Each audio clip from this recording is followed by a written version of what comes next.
नमस्कार विद्यार्थी मित्रांनो, विजन गव्हर्नमेंट जॉबवर तुम्हा सगळ्यांचं पुन्हा एकदा खूप मनापासून स्वागत. आज आपण या लेक्चरमधून 5 आणि 6 ऑक्टोबरचे महत्त्वाचे करंट अफेअर्स प्रश्नोत्तर स्वरूपातून अभ्यासणार आहोत. हे लेक्चर बघून झाल्यावर तुम्ही या लेक्चरची PDF vision government job official या आमच्या टेलिग्राम चॅनलवरून डाउनलोड करू शकता. आता आपण आजच्या लेक्चरकडे वळू. पहिला प्रश्न, 2030चा फिफा विश्वचषक किती खंडात आयोजित केला जाईल? या प्रश्नाचा आन्सर आहे तिसरा पर्याय, 3 खंडामध्ये. यावेळी पहिल्यांदाच 2030चा फिफा वर्ल्ड कप म्हणजे फुटबॉल वर्ल्ड कप हा आयोजित केला जाणार आहे. ती 3 खंड म्हणजे आफ्रिका, युरोप आणि साऊथ अमेरिका. या 3 खंडामध्ये सुद्धा फक्त 6 देश आहेत ज्याच्यामध्ये हा 2030चा वर्ल्ड कप होणार आहे. ती 6 देश म्हणजे Argentina, Morocco, Paraguay, Portugal, Spain आणि उरुग्वे.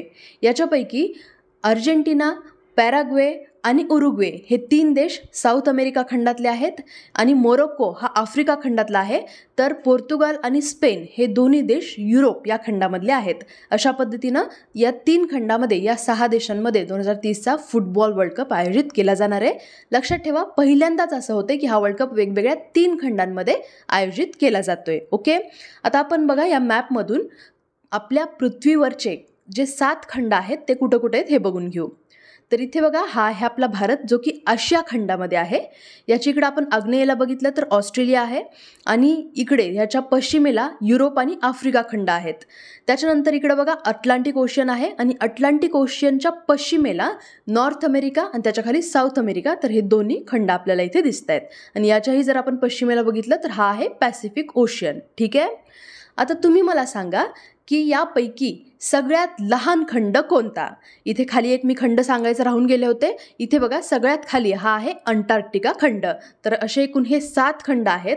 तर तुम्हाला मी होमवर्कचा प्रश्न विचारते की या 7 खंडामधले सगळ्यात लहान खंड कोणता आहे? याचा आन्सर तुम्ही कमेंट करून सांगायचं आहे. ओके, पुढचा प्रश्न, भारताने कोणत्या देशासोबत अंतराळ आणि अक्षय ऊर्जा क्षेत्रात सहकार्य करण्यासाठी सामंजस्य करारावर साईन केली आहे? या प्रश्नाचा आन्सर आहे दुसरा पर्याय, UAE म्हणजेच युनायटेड अरब एमिरेट्स. तर रिसेंटली बघा आपल्या भारताने UAE सोबत एक MOU साईन केलेला आहे.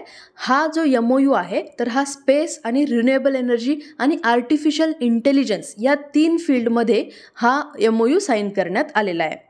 तर रिसेंटली गुंतवणुकीवरची 11वी उच्चस्तरीय टास्क फोर्सची मीटिंग आयोजित करण्यात आली होती आपल्या ह्या 2 देशांमध्ये. याच्यामध्ये टेक्नॉलॉजी ट्रान्सफर, AI आणि स्पेस टेक्नॉलॉजीवरती जास्त फोकस करण्यात आलेला आहे. या बैठकीला आपल्या भारताकडून केंद्रीय वाणिज्य मंत्री पियुष गोयल हे गेले होते. तिथं त्यांनी अबुधाबीचे गुंतवणूक प्राधिकरणाचे व्यवस्थापकीय संचालक शेख हामेद बिन झायद अल नाह्यान यांची सुद्धा भेट घेतलेली आहे. या प्रश्नाच्या माध्यमातून UAE कुठे जरा ग्लोबमध्ये आधी बघून घेऊ. तर इथे बघा हा आहे पृथ्वीचा नकाशा किंवा ग्लोब. इथं आहे आपला भारत, याच्या पश्चिमेकडे आहे अरबी समुद्र आणि ह्याच्या इथे हा जो रेड कलरचा देश दिसतोय हा आहे UAE. याला जर आपण थोडं इकडं मोठं करून बघितलं तर इथे बघा युनायटेड अरब एमिरेट्स हे इथं आपल्याला दिसतंय. ह्या देशातून कर्कवृत्त पास होते हे लक्षात ठेवा. इथे आपल्याला दिसतंय हे बघा ट्रॉपिक ऑफ कॅन्सर. याच्या पूर्वेकडं ओमान हा देश आहे. याच्या खाली म्हणजे दक्षिणेकडं सौदी अरेबिया आहे आणि याच्या पश्चिमेला पर्शियन गल्फ आहे, इथे आपण बघू शकतो. याच्यावरती आहे स्टेट ऑफ हर्माज. ओके, आणि इथे एक लक्षात ठेवा की सौदी अरब आणि UAE तर ह्या दोन्ही भागांमध्ये इथे आपल्याला रब अल खली नावाचे एक वाळवंट दिसतंय. असा प्रश्न आयोग विचारू शकतो की रब अल खली हे वाळवंट पुढच्या कोणत्या देशामध्ये नाही आहे? तर पुढीलपैकी कोणत्या देशात नाही असा जर प्रश्न विचारला तर त्याच्यामध्ये UAE हे आन्सरमध्ये नसायला पाहिजे. ओके, अबुधाबी ही याची राजधानी आहे आणि दुबई हे सुद्धा इथलं प्रमुख शहर आहे. बघा इथे आपण बघू शकतो हे आहे दुबई. दिरहम हे UAEचं चलन आहे. ठीक आहे, आता पुढचा प्रश्न, चंदीगड वेलफेअर ट्रस्ट म्हणजे CWT आणि NID फाउंडेशनने नवीन गिनीज वर्ल्ड रेकॉर्ड कशासाठी प्रस्थापित केला आहे? या प्रश्नाचा आन्सर आहे फर्स्ट ऑप्शन, 24 तासात सॅनिटरी पॅकेटचं जगातलं सगळ्यात मोठं वितरण म्हणजे डिस्ट्रीब्युशन हे या 2 फाउंडेशननी किंवा ट्रस्टनी केलेलं आहे. आता हे कधी केलं आहे रेकॉर्ड त्यांनी? तर रिसेंटली या वर्षीच्या गांधी जयंतीला म्हणजे 2 ऑक्टोबरला 24 तासात सॅनिटरी पॅकेटचं जगातलं सगळ्यात जास्त वितरण म्हणजे डिस्ट्रीब्युशन करण्याचा एक नवीन वर्ल्ड रेकॉर्ड ह्यांनी स्थापित केलेला आहे. त्यांनी बायोडिग्रेडेबल सॅनिटरी पॅडचं जवळपास 1.25 लाख पॅकेट डिस्ट्रीब्यूट केलेले आहेत आणि या प्रत्येक पॅकेटमध्ये 4 सॅनिटरी नॅपकिन होते. तर अशा रीतीने एकूण 5 लाख सॅनिटरी नॅपकिन्स त्यांनी 24 तासाच्या आत डिस्ट्रीब्यूट केलेले आहेत आणि हे आत्तापर्यंत सगळ्यात हायेस्ट नंबर आहे. आता हे त्यांनी का बरं केलं आहे, तर CWT म्हणजे चंदीगड वेलफेअर ट्रस्टनी रिसेंटली कन्याव्रत ही मोहीम सुरू केलेली आहे. काय आहे ही मोहीम, तर हिचा पर्पज हा आहे की चंदीगड आणि त्या भागातल्या ज्या काही टीनेजर गर्ल्स आहेत किंवा ज्या महिला आहेत तर त्यांना त्यांच्या मासिक पाळीच्या आरोग्याबद्दल जागरूकता तयार करून देणं, निर्माण करणं त्यांच्यामध्ये आणि त्यांना हाय क्वालिटीचे सॅनिटरी प्रोडक्ट्स हे त्यांच्यापर्यंत पोचवणं, तर हा या कन्याव्रत मोहिमेचा मुख्य उद्देश आहे, जी की रिसेंटली या चंदीगड वेलफेअर ट्रस्टनी सुरू केलेली आहे आणि त्या अंतर्गतच त्यांनी आता हे नवीन रेकॉर्ड स्थापित केलेलं आहे. ठीक आहे, पुढचा प्रश्न, कोणते मंत्रालय राष्ट्रीय हळद मंडळाच्या कामकाजावर देखरेख करेल? हा प्रश्न या लेक्चरमधला द मोस्ट इम्पॉर्टंट क्वेश्चन आहे. ॲज इट इज सुद्धा एक्झाममध्ये विचारला जाऊ शकतो, कारण रिसेंटली आपल्या भारत सरकारने अधिकृतपणे राष्ट्रीय हळद मंडळाची स्थापना केलेली आहे. तर हे जे हळद मंडळ आहे तर हे वाणिज्य आणि उद्योग मंत्रालयाच्या अखत्यारीत काम करणार आहे. सो या प्रश्नाचा आन्सर आहे दुसरा पर्याय.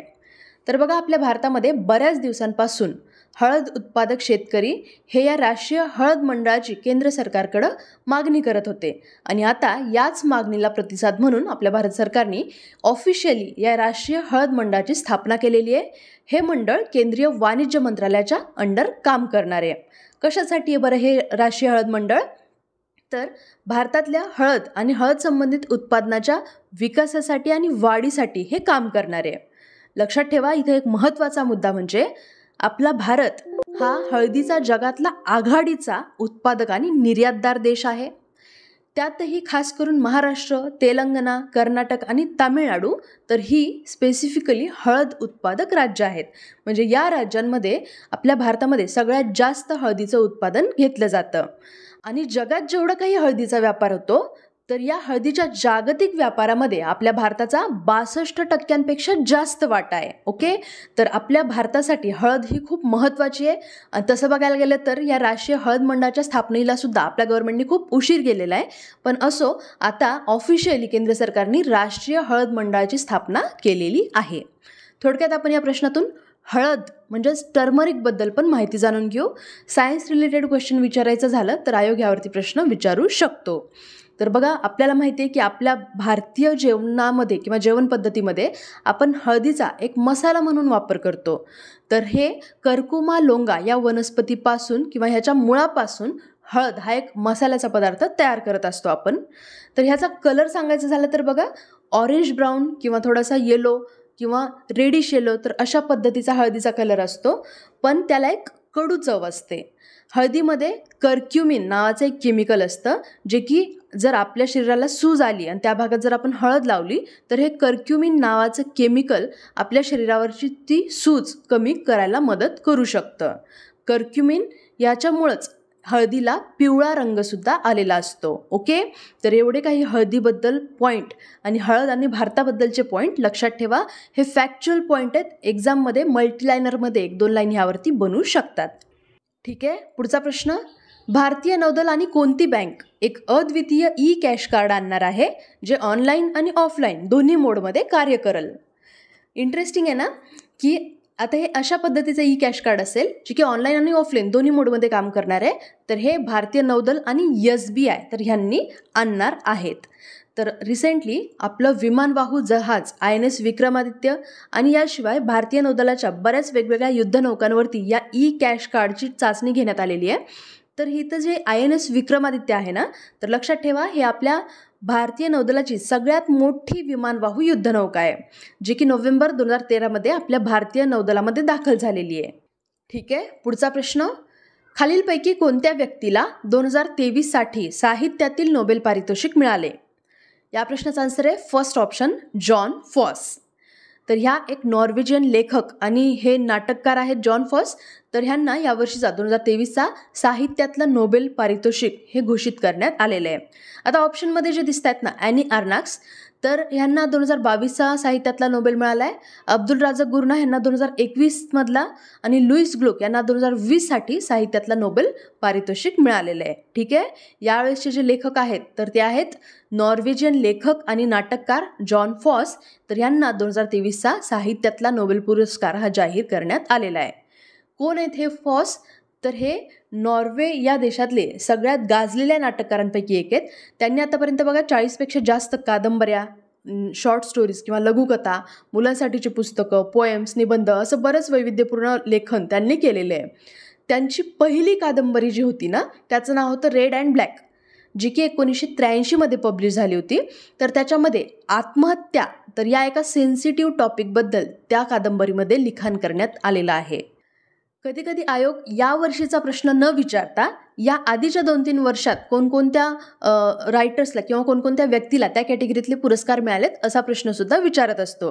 तर बघा, रिसेंटली या आधीच्या वर्षात म्हणजे 2022 फ्रेंच लेखिका ॲनी अर्नाक्स यांना हा पुरस्कार मिळाला आहे. त्याआधी 2021 टांझानियन कादंबरीकार अब्दुल राझाक गुर्ना यांना साहित्यातला नोबेल मिळाला आहे.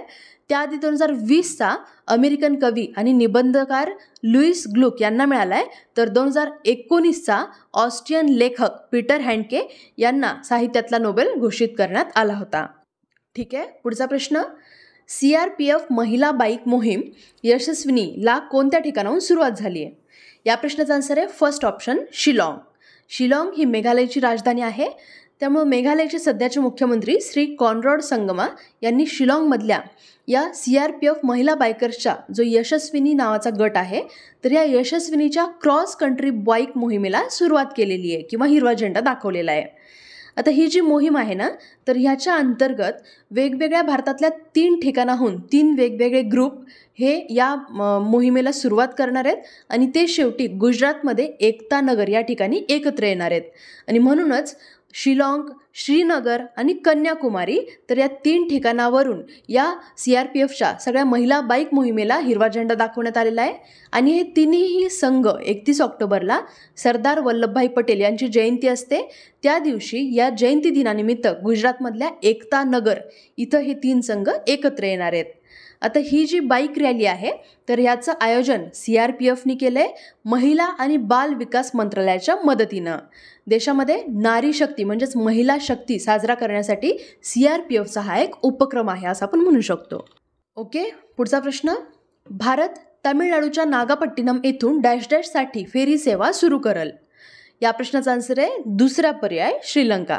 तर आपल्या तामिळनाडूपासून श्रीलंका खूप जवळ आहे बघा, त्याच्यामुळं तामिळनाडूच्या नागापट्टिनम इथून श्रीलंकेसाठी आता आपण फेरी सर्व्हिस किंवा फेरी सेवा ही सुरू केलेली आहे. फेरी सेवा ही फक्त 30 मिनिटांमध्ये श्रीलंकेतल्या कानके संथुराई या बंदरामध्ये पोहोचणार आहे. आणि हे सगळं करण्यासाठी किंवा ही फेरी सेवा सोपी करण्यासाठी आपल्या केंद्र सरकारने जवळपास 3 कोटी रुपये खर्च करून नागापट्टिनमच्या बंदरातला जो चिखल किंवा गाळ आहे तर हे काढून टाकलेलं आहे. ह्याच्यामुळं काय होणार आहे, तर जे ट्रॅव्हलर्स किंवा जे प्रवासी आहेत तर हे फक्त 6,500 रुपये भरून श्रीलंकेला प्रवास करू शकतात. ठीक आहे, या प्रश्नाच्या माध्यमातून श्रीलंका कुठे जरा मॅपमध्ये बघून घेऊ. तर इथे बघा, हा आहे आपला भारत, याच्या खाली दक्षिणेकडं इकडे आहे श्रीलंका. हिंदी महासागरात आहे हा देश. आपल्या भारतीय उपखंडाच्या दक्षिणेला आपण इथं बघू शकतो एक द्वीप देश आहे हा. या भारत आणि श्रीलंका ह्या आपल्या 2 देशांमध्ये एक जवळपास 31 किलोमीटर रुंदीची पाल्कची सामुद्रधुनी पसरलेली आहे. श्रीलंकेच्या जर पश्चिमेला आपण बघितलं तर ही आहे पाल्कची सामुद्रधुनी. मन्नारचा आखात पण आहे इथं आपण बघू शकतो. उत्तर पूर्वेकडं बंगालचा उपसागर आहे आणि दक्षिणेकडं हा एवढा मोठा हिंद महासागर पसरलेला आहे. ठीक आहे, पुढचा प्रश्न. खालीलपैकी कोणत्या देशाने IORA मंत्री परिषदेची बैठक आयोजित केली? अगेन या प्रश्नाचा आन्सर श्रीलंका हेच आहे. तर रिसेंटली बघा 11 ऑक्टोबरला श्रीलंकेने कोलंबो या ठिकाणी IORAच्या मंत्रिमंडळाची एक प्रमुख बैठक आयोजित केलेली आहे. याच्यामध्ये आपल्या भारताकडून परराष्ट्र व्यवहार मंत्री S जयशंकर हे उपस्थित होते. यांच्याशिवाय वेगवेगळ्या 16 देशांचे वरिष्ठ नेतेसुद्धा ह्याच्यामध्ये सहभागी झाले होते.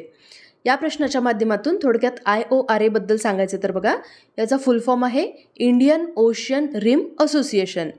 तर मंत्री परिषद ही IORAची सर्वोच्च निर्णय घेणारी संस्था आहे. हिंद महासागर क्षेत्रातले 23 सदस्य आणि 10 संवाद भागीदार असलेली ही सगळ्यात मोठी आणि एक फेमस संस्था आहे IORA. तर कोलंबो इथं जी रिसेंटली ही बैठक झाली, ही 23वी मंत्री परिषदेची बैठक होती, ज्याच्यामध्ये श्रीलंकेला आता 2023 पासून ते 2025 या पिरियडसाठी IORAचं अध्यक्षपद मिळालेलं आहे. ठीक आहे. तर आता IORAचा अध्यक्ष असणार आहे श्रीलंका हा देश 2023 ते 25 या पिरियडसाठी. ओके, पुढचा प्रश्न. आशिया कंटेंट्स अवॉर्ड्स आणि ग्लोबल OTT अवॉर्ड्स 2023 मध्ये कोणत्या अभिनेत्रीने सर्वोत्कृष्ट मुख्य अभिनेत्रीसाठी ट्रॉफी जिंकली? या प्रश्नाचा आन्सर आहे फर्स्ट ऑप्शन करिश्मा तन्ना. तर हे जे अवॉर्ड्स झालेले आहेत ना, एशिया कंटेंट्स अवॉर्ड्स आणि ग्लोबल OTT अवॉर्ड्स 2023, याच्यामध्ये नेटफ्लिक्सचा एक शो आहे स्कूप नावाचा. तर या स्कूप नावाच्या सिरीजला सर्वोत्कृष्ट आशियाई TV सिरीजचा अवॉर्ड मिळालेला आहे.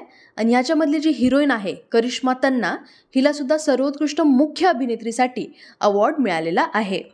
तर हा एक वार्षिक कार्यक्रम आहे बघा, एशिया कंटेंट्स अवॉर्ड्स आणि ग्लोबल OTT अवॉर्ड्स, म्हणजे जो की दरवर्षी आयोजित केला जातो. याचं आयोजन BIFF म्हणजेच बुसान इंटरनॅशनल फिल्म फेस्टिवल आणि कोरिया रेडिओ प्रमोशन असोसिएशनद्वारे ह्याचं आयोजन केलं जात असतं. ठीक आहे, पुढचा प्रश्न. राजस्थानच्या मुख्यमंत्र्यांनी 3 नवीन जिल्ह्यांची घोषणा केली आहे.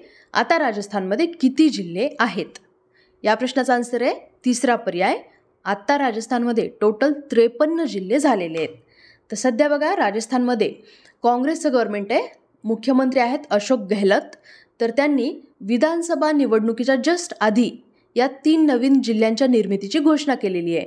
ह्या जिल्ह्यांची नावं एक्झाम पॉईंट ऑफ व्ह्यू लक्षात ठेवायचे आहेत, एक्झाममध्ये विचारले जाऊ शकतात. तर बघा मालपुरा, सुजानगड आणि कुचमन, तर या 3 नवीन जिल्ह्यांच्या निर्मितीची घोषणा तिथल्या CMनी केलेली आहे. त्याच्यामुळे आता या राज्यामध्ये राजस्थानमध्ये टोटल 53 जिल्हे झालेले आहेत. याच वर्षी बघा ऑगस्टमध्येच या काँग्रेस गव्हर्नमेंटनी ऑलरेडी 19 नवीन जिल्हे अनाऊन्स केले होते आणि 3 नवीन विभागांची सुद्धा निर्मिती केली होती. आणि आता लगेच 1-2 महिन्यांनी जस्ट त्यांच्या विधानसभा निवडणुकी तोंडावर आलेल्या आहेत, आचारसंहिता आता लागू होणार आहे आणि त्याच्या जस्ट आधी त्या गव्हर्नमेंटनी हे पाऊल घेतलेलं आहे. म्हणून आता सध्या राजस्थानमध्ये टोटल 53 जिल्हे झालेले आहेत. ओके, पुढचा प्रश्न. जागतिक प्राणी दिवस 2023ची थीम काय आहे? या प्रश्नाचा आन्सर आहे चौथा पर्याय great or small, love them all. तर बघा जगभरातले प्राण्यांचे हक्क आणि त्यांचं कल्याण साजरं करण्याच्या उद्देशाने दरवर्षी 4 ऑक्टोबरला जागतिक प्राणी दिवस हा साजरा केला जात असतो. 1925 पासून हा दिवस साजरा करतात. यावर्षीची थीम होती great or small, love them all. ठीक आहे, आता शेवटचा प्रश्न. जागतिक शिक्षक दिवस कधी साजरा करण्यात येतो? या प्रश्नाचा आन्सर आहे चौथा पर्याय 5 ऑक्टोबर. तर जगभरातल्या सगळ्या शिक्षकांचा सन्मान करण्यासाठी, त्यांचा आदर करण्यासाठी म्हणून दरवर्षी 5 ऑक्टोबरला वर्ल्ड टीचर्स डे हा सेलिब्रेट केला जातो. 1994मध्ये युनेस्कोने या दिवसाची सुरुवात केलेली आहे. यावर्षीची या दिनाची थीम खूप मोठी आहे. जर तुम्हाला जागतिक शिक्षक दिन 2023ची थीम काय आहे आणि जर खाली ऑप्शन्स दिलेत तर त्याच्यामध्ये सगळ्यात मोठा जे ऑप्शन आहे तर ते सिलेक्ट तुम्ही करून आलात तरी चालतं. तर बघा जोक सपाट, पण यावर्षीची थीम होती the teachers we need for the education we want, the global imperative to reverse the teacher shortage. Theme थोडी मोठी आहे लक्षात ठेवायला, पण जर मी सांगितलेली तुम्ही ट्रिक यूज केली तरी चालतं. या प्रश्नाच्या माध्यमातून आपण ऑक्टोबर महिन्यातले इतर महत्त्वाचे दिवस बघून घेऊयात. तर बघा 2 ऑक्टोबरला गांधी जयंती असते, त्याच दिवशी आंतरराष्ट्रीय अहिंसा दिवस पण असतो. 5 ऑक्टोबरला आत्ता आपण बघितलेला दिवस जागतिक शिक्षक दिवस. 7 ऑक्टोबरला जागतिक कापूस दिन. 8 ऑक्टोबरला इंडियन एअरफोर्स डे. 10ला वर्ल्ड मेंटल हेल्थ डे. 11ला असतो इंटरनॅशनल गर्ल चाइल्ड डे. 24ला जागतिक पोलिओ दिन. आणि 31 ऑक्टोबरला सरदार वल्लभभाई पटेल यांची जयंती असते आणि म्हणूनच आपण त्या दिवसाला युनिटी डे किंवा एकता दिन म्हणून साजरा करत असतो. तर आज आपण या लेक्चरमधून 5 आणि 6 ऑक्टोबरचे महत्त्वाचे करंट अफेअर्स व्यवस्थितपणे समजून घ्यायचा प्रयत्न केला आहे. मला आशा आहे की तुम्हालाही हे लेक्चर नीट समजलं असेल तर मला कमेंट करून सांगा. जर काही डाऊट्स असेल तर ते सुद्धा तुम्ही कमेंट करून विचारू शकता. ठीक आहे, तर भेटूयात मग आपण लवकरच पुढच्या लेक्चरमध्ये. जय हिंद, जय महाराष्ट्र. धन्यवाद.